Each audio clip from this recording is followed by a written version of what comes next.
Salut, les amis. C'est Martin qui parle. J'ai vraiment besoin de votre soutien. Veuillez vous abonner à la chaîne avant de regarder. Dans cet épisode, nous allons discuter de 3 sujets très importants. Chaque sujet est important et intéressant, alors assurez-vous de regarder notre épisode jusqu'à la fin. Sujet numéro 1. Avancée diplomatique, les États-Unis donnent leur accord pour la libération de 6 milliards de dollars de fonds iraniens gelés. Sujet numéro 2. Les appels secrets d'Erdogan avec Poutine, l'avenir de l'accord sur les céréales est en suspens. Sujet numéro 3. L'Inde des BRICS fait un pas audacieux pour abandonner le dollar, qu'est-ce que cela signifie pour la finance mondiale? Sujet numéro 1. Les États-Unis ont récemment pris une mesure significative en autorisant la libération de 6 milliards de dollars de fonds iraniens gelés. Cette décision, rapportée par l'Associated Press, AP, a été initiée par le secrétaire d'État Anthony Blinken, qui a accordé des exemptions de sanctions dans le but spécifique de faciliter la conversion des actifs gelés de l'Iran. Ces actifs, précédemment détenus en Corée du Sud, doivent maintenant être transférés à la Banque centrale du Qatar.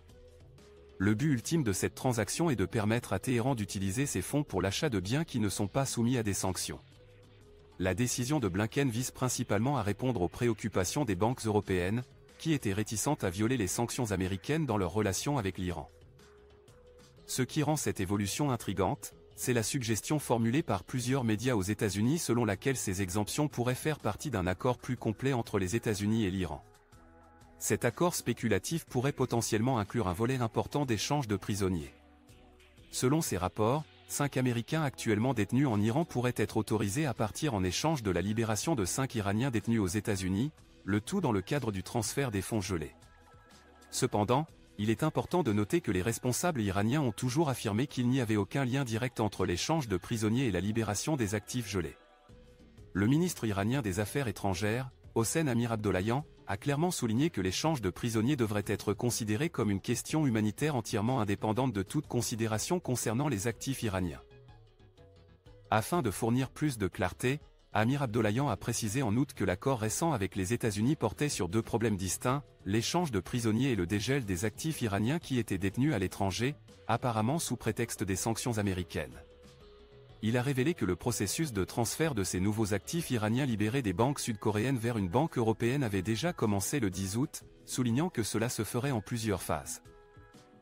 De même, Kazem Garibabadi, secrétaire du Conseil supérieur des droits de l'homme de l'Iran, a catégoriquement rejeté les affirmations selon lesquelles l'échange de prisonniers dépendrait de la libération des actifs gelés de l'Iran.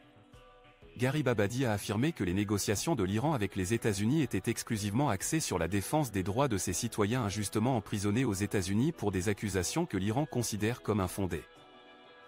Cette situation soulève plusieurs questions et nécessite un examen approfondi sous différents angles. Que pensez-vous de la libération des fonds iraniens et du lien spéculatif avec un éventuel échange de prisonniers?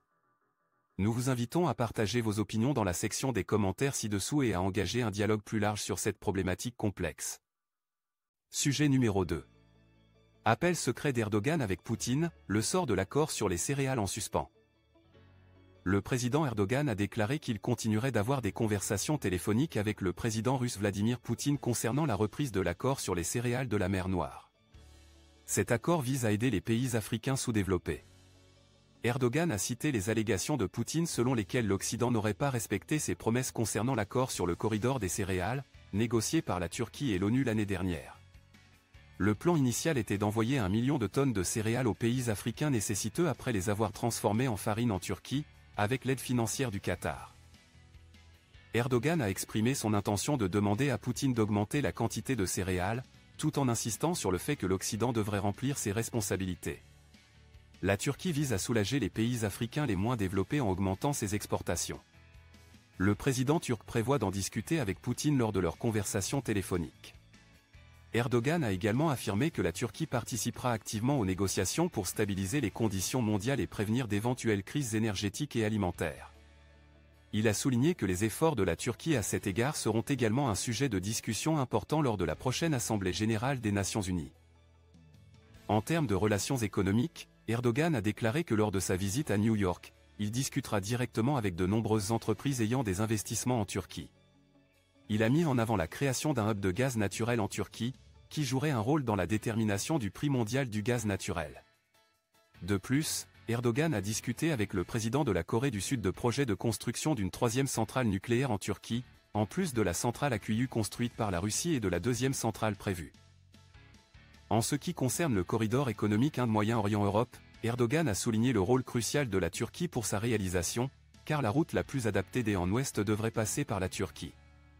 Ce corridor, visant à renforcer le commerce, les ressources énergétiques et la connectivité numérique, a fait l'objet d'un pacte signé par l'Inde, les États-Unis, l'Arabie Saoudite, les Émirats Arabes Unis, la France, l'Allemagne, l'Italie et l'UE lors du sommet du G20.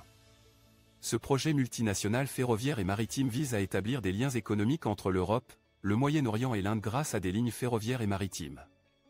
Bien que les pays signataires n'aient pas pris d'engagement financier contraignant, ils se sont engagés à élaborer un plan d'action dans les 2 prochains mois. Erdogan a également exprimé le souhait d'améliorer les relations de la Turquie avec l'Égypte, visant à doubler le volume des échanges commerciaux entre les 2 pays et à revitaliser le Conseil de coopération stratégique de haut niveau. Il estime que l'amélioration des relations avec l'Égypte pourrait conduire à des développements positifs dans diverses questions régionales, notamment le conflit syrien.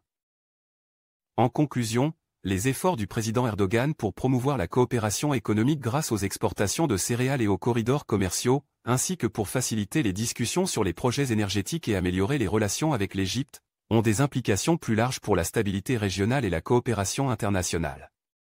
Il est essentiel de prendre en compte ces perspectives et de poursuivre les discussions afin de comprendre les opinions différentes sur ces questions. N'hésitez pas à partager vos réflexions et opinions dans la section des commentaires. Thème numéro 3. L'Inde des BRICS fait un pas audacieux pour abandonner le dollar, qu'est-ce que cela signifie pour la finance mondiale ? Les récentes actions de l'Inde à l'égard du dollar américain ont attiré l'attention mondiale alors que le pays prend des mesures pour réduire l'influence du dollar. Le 8 septembre, il y a eu une hausse soudaine de la valeur de la roupie indienne par rapport au dollar, suscitant des spéculations selon lesquelles l'Inde pourrait avoir un plan pour contrer la domination du dollar. Bien que la Banque centrale indienne soit restée silencieuse à ce sujet, il y a des rumeurs selon lesquelles une grande banque d'État vend de manière agressive des dollars américains sur les marchés internationaux, éventuellement sous la direction de la Banque de réserve de l'Inde, RBI. Les efforts de l'Inde pour empêcher le dollar d'atteindre des sommets sans précédent contre la roupie reflètent sa détermination à défier l'influence du dollar. Cependant, il reste à voir à quel point ces stratégies seront efficaces face à de puissantes forces mondiales. L'Inde n'est pas seule dans sa tentative de contrer la domination du dollar américain. La Chine, autre membre de l'Alliance BRIC, a également pour ambition de réduire l'influence du dollar sur sa monnaie, le yuan. À cette fin, la Chine a introduit une réglementation obligeant les institutions financières à ne conserver qu'un tiers de leurs dépôts en devises étrangères, dans le but de réduire la présence du dollar. Le Japon, bien qu'il ne fasse pas partie de l'Alliance BRIC, exprime également des inquiétudes face à la force croissante du dollar américain et explore des stratégies pour atténuer la croissance du dollar par rapport au yen. L'approche de l'Inde pour défier la force du dollar est audacieuse et comporte des risques. La domination du dollar est le résultat d'années de manœuvres politiques et économiques, ce qui en fait une force redoutable à affronter. Le défi nécessite une planification minutieuse, de la confiance et un certain niveau de défiance. Alors que l'économie mondiale reste incertaine et que les tensions géopolitiques persistent, les objectifs de l'Alliance BRIC vont au-delà des gains financiers. Leur promotion des devises locales par rapport au dollar montre leur volonté de remodeler l'ordre financier mondial et de réduire la domination occidentale. La réaction des États-Unis à ces actions reste à voir. L'Inde, ainsi que les autres pays des BRIC, envoient un message clair indiquant qu'elle est prête à jouer la longue partie et à travailler pour un avenir où le dollar américain ne pourrait plus exercer un pouvoir incontesté dans le monde de la finance. Quelles sont vos réflexions sur ces développements ? N'hésitez pas à partager vos opinions dans la section des commentaires ci-dessous.